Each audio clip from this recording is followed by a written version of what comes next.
Ya, kita ke informasi selanjutnya.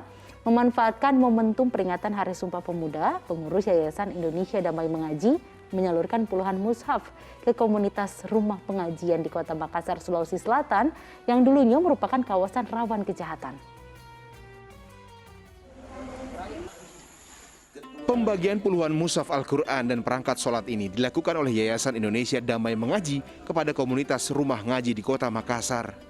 Lokasi ini dipilih karena mau menampung, mengajari agama, dan membaca Al-Quran untuk para santri yang merupakan mantan preman, pecandu narkotika, serta para pelaku tawuran yang telah hijrah. Bantuan ini juga dilakukan dalam rangka memperingati Hari Sumpah Pemuda. Dan sedikit terbelakang, tapi perjuangan untuk membumikan Al-Quran sangat antusias, sangat tinggi. Sehingga saya sengaja datang ke sini untuk hadir pada malam hari ini untuk memberikan semangat kepada saudara-saudara kita yang mau berkiprah. Apalagi banyak tadi sebagian latar belakang yang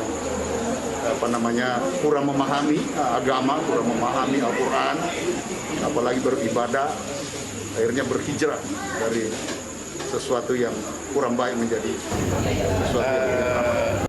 Seluruh bantuan ini sangat diapresiasi oleh para pengurus rumah ngaji. Rumah ngaji sini yang kita dirikan itu yang untuk sementara itu yang ikut belajar di rumah ngaji itu sebanyak kurang lebih 100 yang aktif, kurang lebih 100 orang. Ya. Dan latar belakang juga seperti latar belakang dari semua santri yang mau belajar itu rata-rata dari, jujur saya katakan tadi bahwa rata-rata dari mantan preman. Mereka dengan motivasi mereka dengan kesadaran sendiri ingin untuk hijrah, untuk menjadi orang yang baik. Tak hanya bantuan mushaf Al-Quran dan perangkat alat sholat, dukungan dana operasional juga diberikan agar rumah pengajian ini bisa menyebarkan hal baik dan membimbing para pemuda menuju jalan kebaikan. Andi Muhammad Sardi melaporkan dari Makassar, Sulawesi Selatan. Masya Allah, mudah-mudahan pembagian Al-Quran dan sejumlah bantuan lainnya ini diharapkan bisa membantu mantan pelaku kriminal di sana untuk menjadi orang yang lebih baik lagi. Amin, amin ya rabbal alamin. Nah, Ustaz melihat contoh informasi tadi gimana nih Ustaz? Sebenarnya makna Al-Quran untuk manusia ini kan begitu besar ya Ustaz ya. Lantas apa yang harus kita lakukan agar kesucian Al-Quran ini bisa tetap terjaga Ustaz? Ya, Al-Quran anugerah Allah yang luar biasa ya kepada kita karena merupakan petunjuk bukan hanya untuk bisa menuju akhirat dengan baik, tetapi juga sebetulnya pedoman untuk bisa hidup di dunia dengan baik. Ya seperti yang sekarang kita lihat, mereka-mereka yang tadi katanya mantan kriminal ya, mantan preman, kemudian mau dengan niat dari dalam hatinya sendiri untuk kembali kepada jalan yang benar, lalu kita fasilitasi dengan mengajarkan mereka Al-Quran. Ini sebuah langkah yang luar biasa. Saya sendiri kalau boleh bilang saya agak merinding mendengar berita ini. Saya sangat terharu dengan langkah-langkah yang ditempuh oleh Dewan Masjid maupun pihak-pihak yang sudah terlibat ya dalam hal ini. Karena apa? Karena ini menggambarkan bahwa kita masih berada pada track atau jalan yang benar. Ketika kita melihat ada saudara-saudara kita yang belum mengerti Al-Quran, belum bisa membaca Al-Quran, belum punya mushaf Al-Quran, sementara kita punya banyak kemungkinan untuk melakukan itu, lalu kita tergerak untuk melakukannya, itu sungguh luar biasa. Kita termasuk dari orang yang insya Allah disabdakan oleh Rasulullah SAW, khairukum man ta'allamal Qur'ana wa 'allamahu. Sebaik-baik kamu adalah orang yang belajar Al-Quran dan mengajarkannya. Dan ini maknanya sangat luas.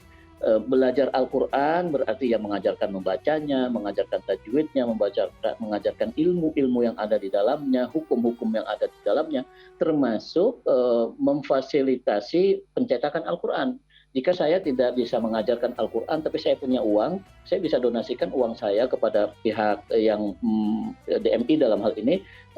Nih saya ada uang, tolong digunakan untuk mencetak Al-Quran, silakan distribusikan kepada orang-orang yang memerlukan.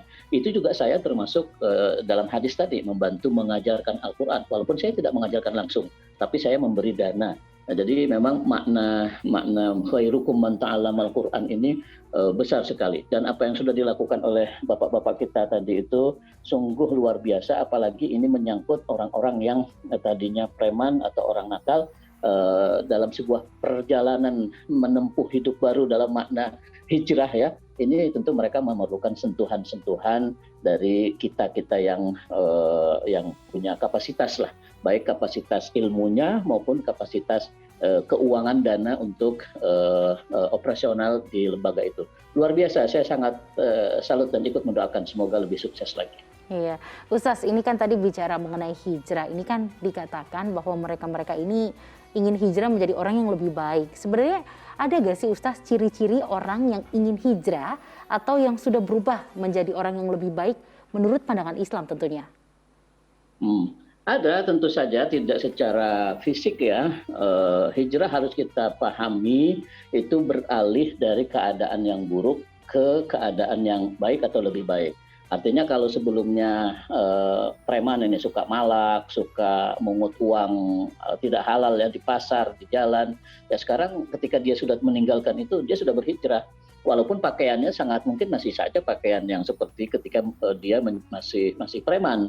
Kita jangan lihat pakaiannya, mungkin masih kaos yang compang-camping atau levis atau segala macam ya. Itu soal pakaiannya. Tetapi yang jelas ketika seseorang sudah meninggalkan keburukan lalu berbuat kebaikan, dia sudah dinamakan berhijrah. Ya, soal pakaiannya memang ada yang memahami hijrah itu pakai dari yang biasanya kaosan lalu celana levis itu diganti dengan koko dengan enggak, itu iya, tetapi bukan intinya di situ. Intinya adalah dari yang sebelumnya berbuat tidak baik lalu sadar bahwa itu tidak baik dan meninggalkan perbuatan tidak baik itu. Yang tadinya kasar sama orang tua menjadi tidak kasar, yang tadinya malak menjadi tidak malak. Itu hijrah yang sebenarnya di situ. Dan tanda-tandanya kelihatan lah, ketulusan seseorang ketika berbuat sesuatu kan ya hati kita bisa menangkap lah gitu. Walaupun pakaiannya buruk atau mungkin omongannya masih tidak nampak Islami, umpamanya belum banyak menguasai kosakata keislaman, tapi dia sudah berani meninggalkan keburukan yang pernah dia lakukan, dia sudah berhijrah. Gitu.